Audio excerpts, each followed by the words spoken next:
Bom dia a todos, que a paz de nosso Senhor e Salvador Jesus Cristo esteja contigo. A mensagem de hoje tem como tema o zelo de Deus. Vamos abrir a palavra de Deus em Êxodo 20, capítulo 20, versículos 3 a 6, que diz assim: Não terás outros deuses diante de mim. Não farás para ti imagem de escultura, nem semelhança alguma do que há em cima nos céus, nem embaixo da terra, nem nas águas debaixo da terra. Não as adorarás, nem lhes darás culto, porque eu sou o Senhor teu Deus, Deus zeloso, que visita a iniquidade dos pais nos filhos, até a terceira e quarta geração daqueles que me aborrecem. E faço misericórdia até 1000 gerações daqueles que me amam e guardam os meus mandamentos. Até. O Senhor é um Deus zeloso. E foi o zelo de Deus que criou os 10 mandamentos. Ele os escreveu com seu próprio dedo. O primeiro deles é: não terá outros deuses diante de mim. Esse primeiro mandamento não é somente uma lei divina, mas uma lei da própria estrutura moral do homem. Isso porque o homem não pode ser leal a dois senhores. Quando ele tenta fazer isso, viola uma lei divina. E essa violação é pecado e exclui Deus da vida do homem. Não terás outros deuses. A palavra Deus significa qualquer ser ou atividade que exija o primeiro lugar na vida do homem. O Deus deles é o ventre, Filipenses 3,19. Essa é a descrição que Paulo faz de alguns inimigos da cruz, que transgrediram o primeiro mandamento. Em outras palavras, tratava-se de homens que tinham o cuidado de assegurar para si, através da religião, a máxima segurança social e um estômago cheio. Esse era o seu principal motivo para viver. Se alguém ou algo recebe a nossa suprema lealdade e obediência, é o nosso Deus. O primeiro mandamento mostra que não podemos devotar a nossa lealdade a algo que não seja o próprio Deus. Este mandamento ensina também a eterna autoridade do único ser não criado. A ele pertence a glória, a honra e o poder. Ele é exaltado acima de todos e de tudo. Porque dele, por meio dele e para ele são todas as coisas. Colossenses 1, versículos 16 e 17. Apesar disso, Deus não força ninguém a dedicar-lhe lealdade. Ele age assim para mostrar que nada pode estar acima dele, mas que o homem precisa escolher obedecer ou desrespeitar o mandamento. Deus revelou a sua santa vontade e o homem precisa decidir quem há de ser o seu Deus. Nenhuma revelação ou doutrina pode apagar ou cancelar o significado deste mandamento. Deus, revelado em Jesus Cristo, tem sempre e com exclusividade o direito de ser Deus no coração e na vida do homem. O maior exemplo de transgressão à ordem, não terás outros deuses diante de mim, foi a crucificação de Jesus. A geração que pôde ver e até mesmo tocar Jesus, não somente deixou de crer nele e de cultuá-lo, mas também planejou e permitiu a sua morte em uma cruz de criminosos. Será que o fizeram por ignorância? Sim, pela ignorância voluntária. Jesus reconheceu isso quando bradou da cruz: Pai, perdoa-lhes porque não sabem o que fazem.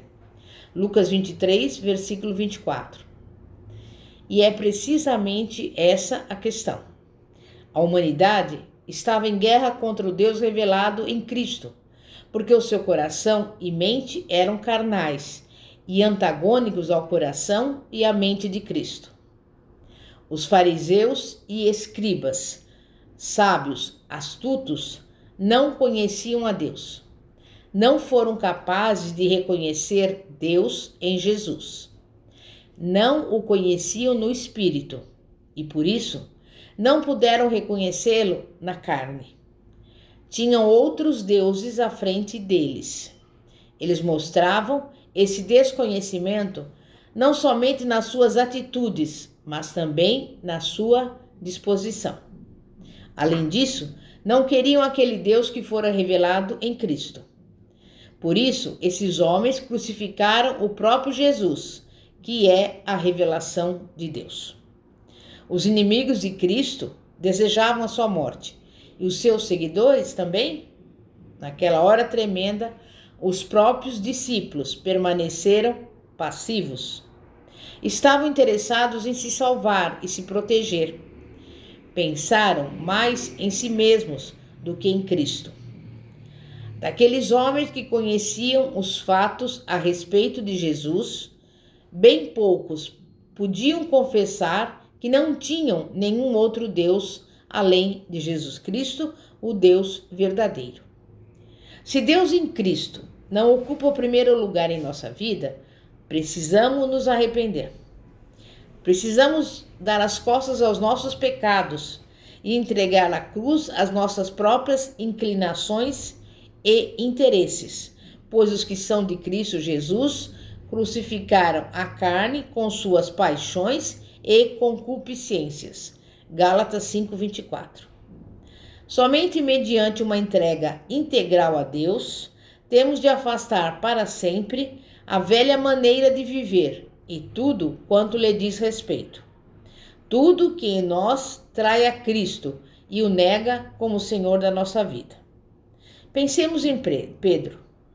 Ele traiu o Senhor quando uma simples serva lhe perguntou se ele era seguidor de Jesus Cristo.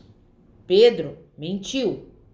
Ele foi covarde, praguejou, sem dúvida alguma transgrediu o primeiro mandamento: não terás outros deuses diante de mim. Mas que transformação se verifica no Pedro que vemos no livro de Atos, purificado dos seus pecados e batizado com o Espírito Santo. Mais tarde, é ele que em sua epístola registra a seguinte exortação: antes santificai a Cristo como Senhor em vosso coração, estando sempre preparados para responder a todo aquele que vos pedir razão da esperança que há em vós, fazendo-o, todavia, com mansidão e temor. 1 Pedro 3, versículos 15 e 16. O mesmo Senhor que ordenou, haja luz, e houve luz, determina, não terás outros deuses diante de mim. Todas as suas palavras e ordens são eficientes. Através do Evangelho de Cristo, homens e mulheres têm sido regenerados e transformados em verdadeiros adoradores de Deus. O segundo mandamento, não farás imagens de escultura, é uma proibição. E diz respeito a toda e qualquer representação ou símbolos da divindade que o homem faça, a fim de curvar-se perante eles ou de usá-los em seu culto ao único Deus verdadeiro. Por que Deus proíbe que o homem faça imagens ou representações da divindade? Porque, em primeiro lugar, as imagens roubam dos homens o verdadeiro conhecimento de Deus. Lemos, por exemplo, em Atos 17, versículos 24, 25 e 29, que a cidade de Atenas era cheia de ídolos. Contudo, seu último altar era um monumento ao Deus desconhecido. Versículo 23. Todas as representações de Deus que o homem faz são deturpações. Elas rebaixam a Deus e o insultam, enganam e corrompem o homem. Paulo declarou aos atenienses: Deus não habita em santuários feitos por mãos humanas, nem é servido por mãos humanas, como se de alguma coisa precisasse.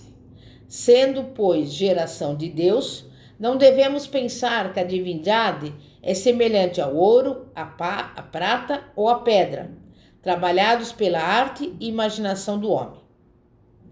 Além disso, como eu já disse no início, o Senhor é um Deus zeloso.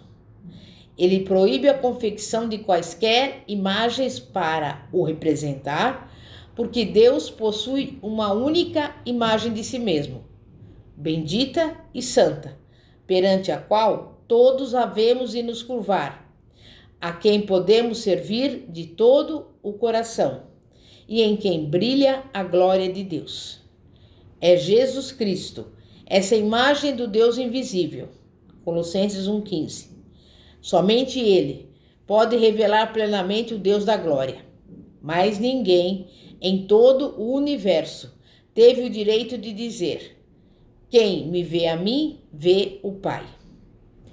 Uma vez que reconhecemos que Jesus Cristo é o Filho de Deus e a imagem de Deus e o recebemos como tal, nosso coração é renovado. Todo culto ligado a uma imagem de escultura é grosseiro e desprezível. E essa prática deturpa tanto a Deus como a Cristo. A única revelação perfeita do amor de Deus está na pessoa de Jesus Cristo. Somente a seus pés é que podemos adorar verdadeiramente a Deus Pai. Certa vez, um centurião romano prostrou-se diante de Pedro, e este o repreendeu, dizendo: ergue-te, que eu também sou homem. Atos 10, 26. O apóstolo João também prostrou-se aos pés do anjo para adorá-lo, e dele ouviu o seguinte: vê, não faças isso. Eu sou conservo teu. Adora a Deus. Apocalipse 22, 9. Contudo, quando Cristo foi revelado em forma humana, jamais recusou o culto.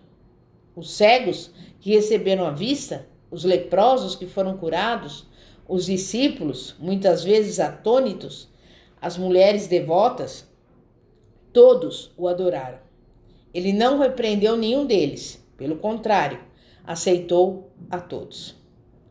O culto que foi estabelecido sobre a terra veio de uma ordem dos céus, pois uma das assembleias do grande concílio celeste foi promulgado em edital do trono de Deus a respeito de Cristo, dizendo: e todos os anjos de Deus o adorem. Hebreus 1:6. E as escrituras registram o caso das mulheres que, voltando do túmulo ao romper do dia da ressurreição, encontraram seu Senhor e elas, aproximando-se, abraçaram-lhe os pés e o adoraram.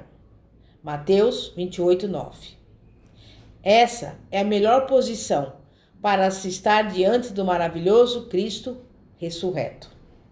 Se a imagem de Deus, Jesus Cristo, tem sua origem no santo amor de Deus, qual seria a fonte das imagens falsas?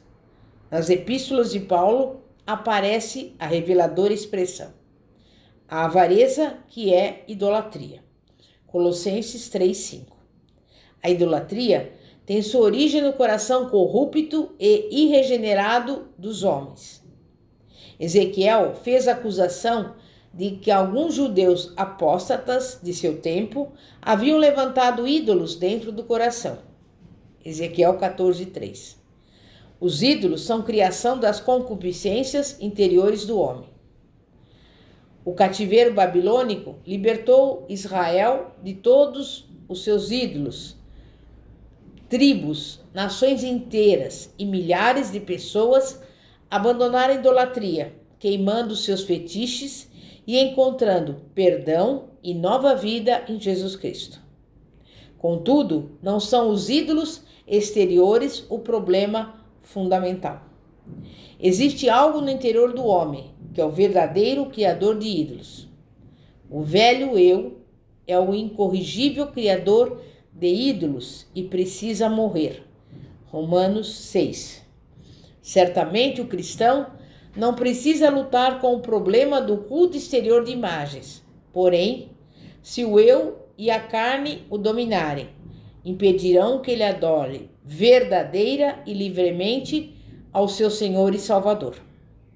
Do ponto de vista de Deus, Cristo levou consigo para a cruz esse velho eu, que ali morreu juntamente com ele.